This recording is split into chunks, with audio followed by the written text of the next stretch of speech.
This time, we're going to introduce Dr. John Killinger. I'm going to try not to get emotional on this one. Dr. Killinger has a very, very, very special place in my heart.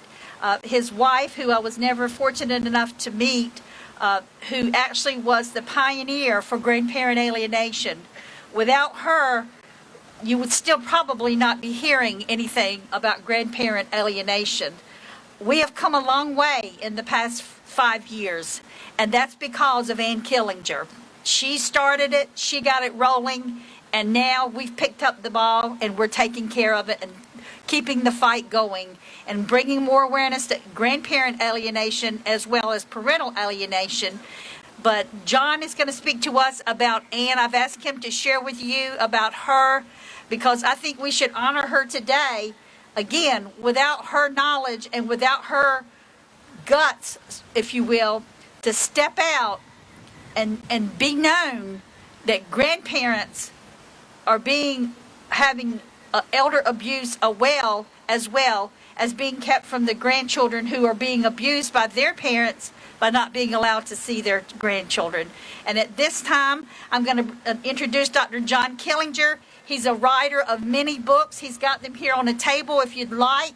Please, you really want to buy some of his books. He's got 3 great books called From Poppy with Love. He wrote those 3 volumes for his grandchildren.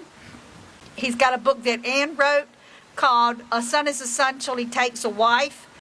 When I read that, I felt like I was looking in the mirror. So it's a great, great book. So please welcome Dr. John Killinger. We love him. He's been on our International Support Call seminars many times. He'll be back with us again in September for Grandparents' Day.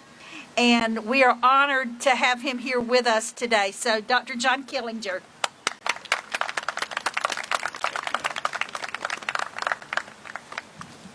Thank you, Elaine.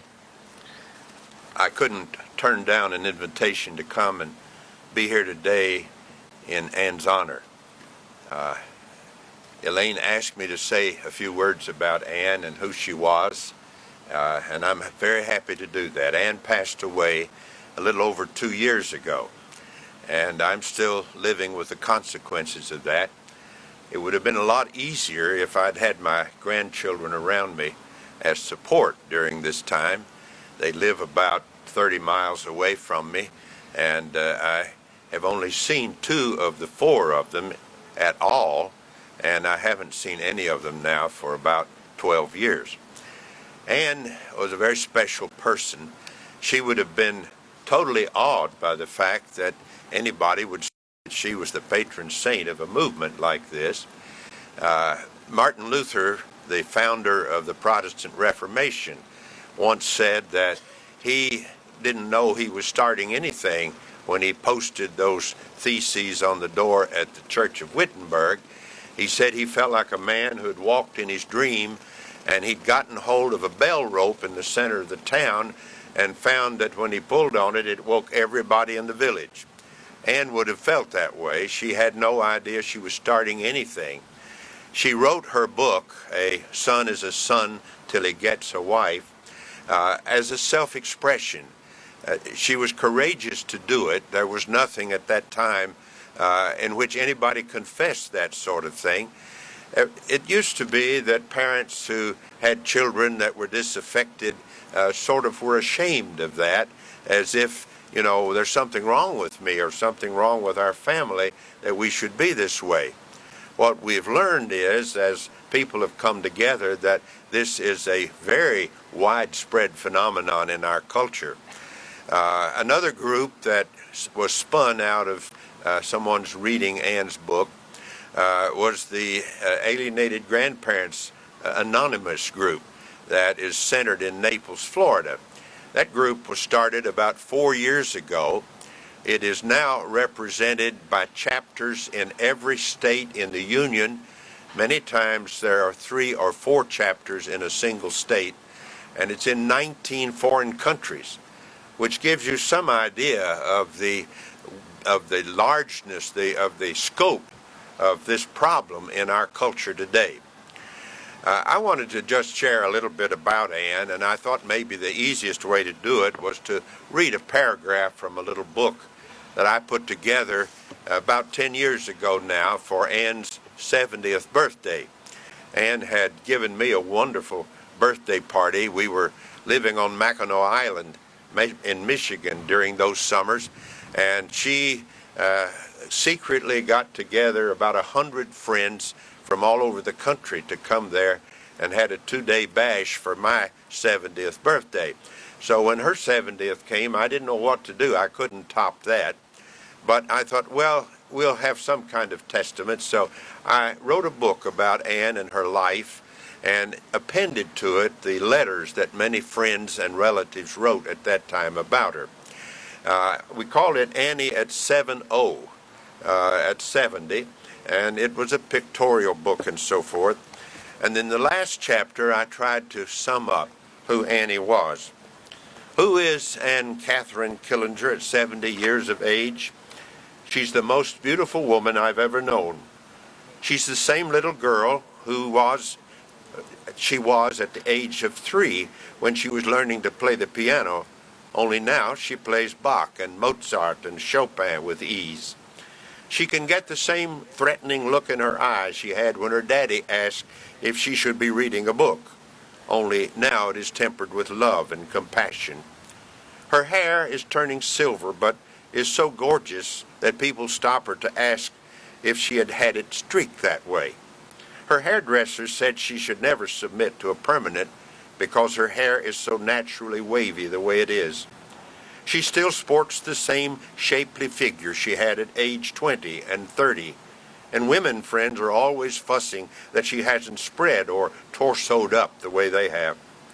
Her smile is brighter and bigger than ever because she's had so much practice smiling at so many things across the years. She also loves everything more than she did before. She's a total nurturer, always wanting to take care of people who are needy or hurting. She's the most generous person I ever knew and would give you anything she has if you only expressed half a wish for it. Her compassion is unbounded for birds and animals as well as people. She's the Earth Mother personified, a woman who knows how to be a woman without vaunting it, who knows instinctively how to make children happy and grown people feel better about life than life and themselves. She's always saying if anything happens to me, you'll be married in 6 months. I think it's her way of testing me. She really wants me to say, you know I'll never get married again, and I won't. It wouldn't be fair to another woman because no other woman I know could measure up to her. She's beautiful, sexy, sassy, intriguing, intelligent, submissive, competitive, quick-witted, articulate, and relaxed, all at the same time. She's quick with crossword puzzles, and she beats me at least half the time at Scrabble. If she were the only person in the world would be rich because of her. I read that in her honor just now. Anne and I had a lovely life together. We lived all over the country and abroad several times. We always traveled easily. We had fun wherever we went. We made many friends, and I'm pleased that many of them are still alive today and still supportive.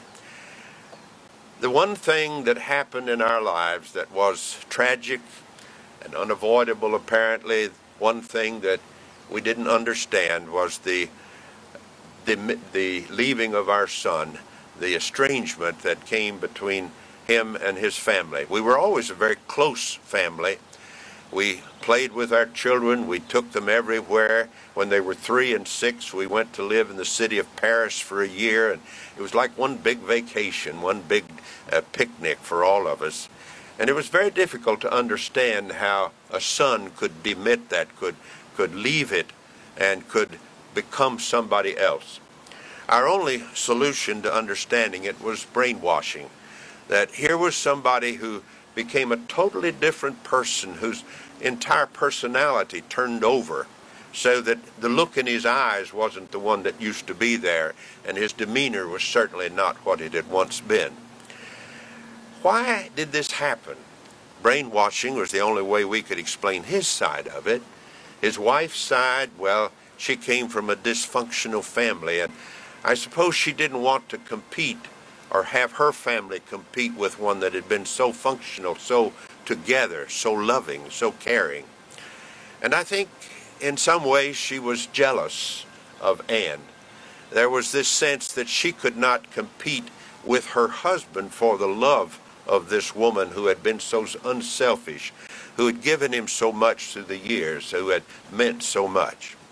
So what do we do now? What do you do now, those of you who have alienated children or alienated grandchildren? There's no set rule, no set formula for all of us. We each have to figure out what we're going to do in response to this ourselves. In my case, I wrote these 3 volumes of letters to my grandchildren, which I intend to send to them when they're old enough to be out of their home. I know if I sent them now, they would simply be thrown away or destroyed. But as the children go off to college and I hear about it, I'm going to send each of them a copy of the 3 volumes of letters, so at least they will know who their grandparents were on their father's side. So they will understand that they were being loved from afar, even though we were not able to be with them and to enjoy them the way we might have enjoyed them. Someone talked to me on the phone a few months ago who knew my grandchildren and used to babysit for them when the parents took them to Florida on frequent visits down there. And the one question I wanted to ask her was, what do the parents tell the children to explain the fact that they don't get to see the grandparents who live so close to them? And the answer was a very simple but a somewhat stunning one. They tell them, "You're evil. You're evil." I suppose that covers a lot of territory, and I've heard since then of another couple who had the same experience, that their grandchildren were told that they were evil. That was a kind of coverall for not letting them share the lives of those children. What do you do in a case like that? In my case, I've just have had to learn to live with it. I'm so proud of Elaine and of Amanda, who heads the other group in Florida, and of any others who have taken the initiative to do something with all of us about this. I met an interesting woman about a month ago whose name is Linda Krill, C-R-I-L-L. Some of you may know that name. Linda used to be a motivational speaker for Citibank in New York. Her husband died about 10 years ago of mesothelioma, and she was thrown into a total tailspin by his death. It was the kind of experience that we have when we can't be with our children or grandchildren anymore. There's a death somewhere that just staggers us, that beggars imagination when it comes to its effect on us. Linda told me recently that for 2 or 3 years she was just a non-person. She couldn't deal with this. And then it occurred to her that she needed to do one thing in her life that would thrill her, that would restore her belief in herself, that would make her know that she was a real person again. So what Linda did, she was now 57 years old. Linda went out and learned to ride a motorcycle. And then she rented a motorcycle on the West Coast and rode all the way down the West Coast Highway from up in Washington State to San Diego. It was difficult. She tells about it in a book that she called Blind Curves.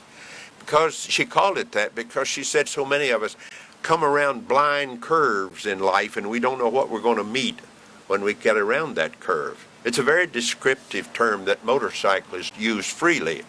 But the rest of us can understand life that way too, that as we come around some of these unexpected places in our lives, when we come upon things that stagger us, that are beyond our imagination or our conceiving of them before, we have to be prepared to be responsive. We have to be prepared to have initiative, to have courage above everything else.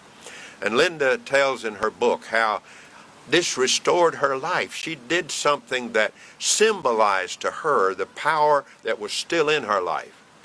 And I would challenge you today, those of you who are dealing with this problem in any way in your lives, find things in your own life that are exciting. You know, there are many wonderful people in the world, and there are many tragic things going on in the world, and there are a lot of people who have it worse than some of us do.